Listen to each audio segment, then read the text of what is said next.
Hello hello हे किया सो भेलै शादी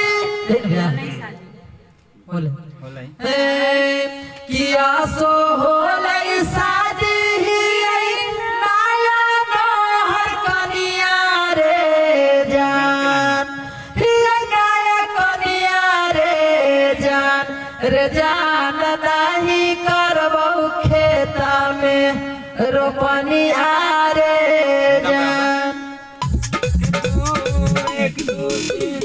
आसो भेलै शादी नाया नहर कनिया रे जान आसो भेलै शादी नाया नहर कनिया रे जान नाया नहर कनिया रे जान नहीं करबौ खेता में रोपनिया रे जान हो तो नहीं खेता में रोपनिया रे जान अरे हमको नहीं आता है जी, आप लोग क्या क्या करवाएं? आपको बहुत आता है स्केल भी नीचे है, आपका ऊपर है, उसका हाफ रहना नहीं लड़की कैसे भी ऊपर होता है ना ना ना, लेकिन कैसे आपके आपकी है? आइए चलिए बजाइए भैया गाँव के एक बार सारा रोपनिया रे ऐसा होले ऐसा। किया सो भेलै शादी नया नहर कनिया रे आपको जान। ठीक नहीं गा रहा था हम तो। जैसे चलिए 1 2 3 गो। रोपनिया रे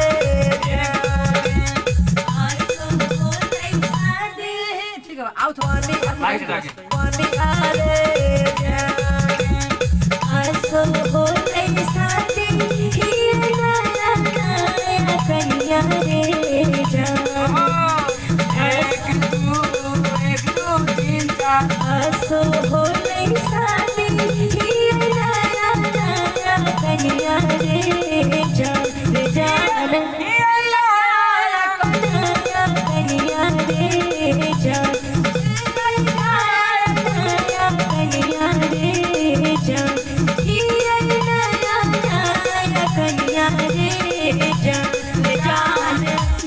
नहीं करबौ खेता में रोपनिया रे जान नहीं करबौ खेत में रोपनिया रे जान नहीं करबौ खेत में रोपनिया रे बड़ा सहौ सावना झरा झर पनिया गे जान बड़ा सहौ सावना झरा झर पनिया गे जान पनिया गे जान झारा पनिया गे जान झरा झर पनिया गे जान ये जान खावे परलौ खेता में रोपनिया गे जान ये जान खावे परलौ खेता में रोपनिया गे जान ए आ जय जो।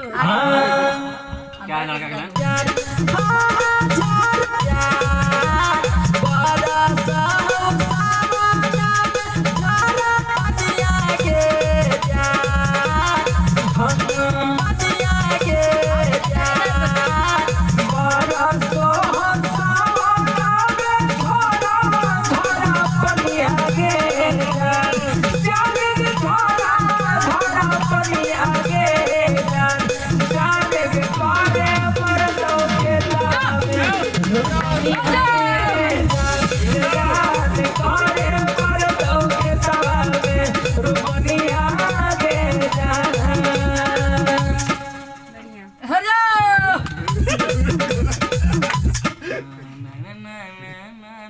धनिया पानी बरस ही नहीं रहा है। स्टूडियो में पानी बरसी लावे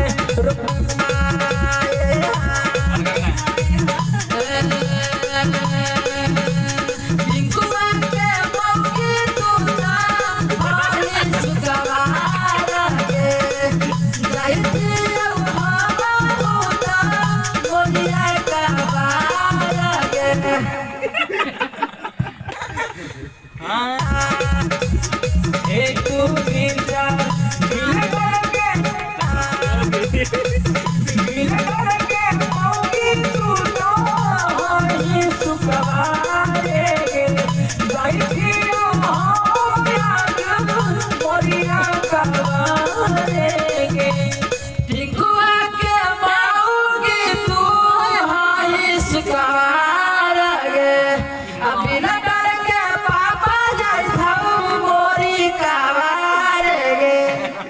हो गया। तो हमको क्या करना है ये बताइए।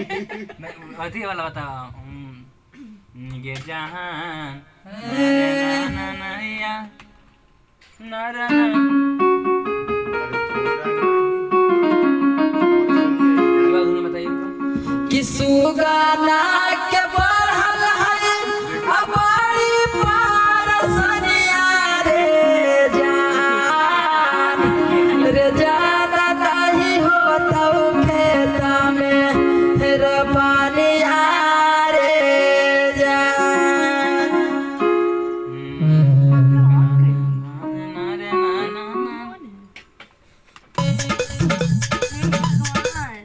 नमस्कार प्रणाम हरण महादेव वीडियो बने थे जी वही तो कुछ भी आ कर ये कोई नो वीडियो बने करो सब लोग लाइक करो शेयर करो ओम प्रकाश ये रानी जी अकेला हैं और ये बिल्डर टिंकू दुल्हा जी हैं आई करियठा अथी को बिल्डर के पापा। हां बिल्डर ऑफ पापा हमारे पिंटू विद्यार्थी जी हैं एने सुगर ये मुसी मेरा भाई है पवन सम्राट और सम्राट जी हैं एने टिंकू दुल्हा हो ना हो टिंकू तूफान के आपका सेना म्यूजिक बना दिया बजा लेते हैं बजाते हैं।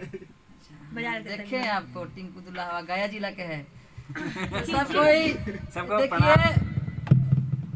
ये बार बार रिक्वेस्ट करते हैं कि लाइक और शेयर और जैसे कि टिंकू तूफान के चैनल की एकदम लाइक सब्सक्राइब कर दीजिए आइए हमरो कर दीजिए भैया गरीब आदमी के भैया पेज हवा चैनल हवा पेज पे जाएगा सब हो जाएगा अगर सब पेज हो पर देख रहे हैं तो पेज- फॉलो कर दिए पेज फॉलो को follow नहीं किए तो आप लोग पहले follow कर बंद लीजिए। कीजिए। हम नहीं एकदम श्योर थे कि आप लोग वीडियो कर रहे हैं।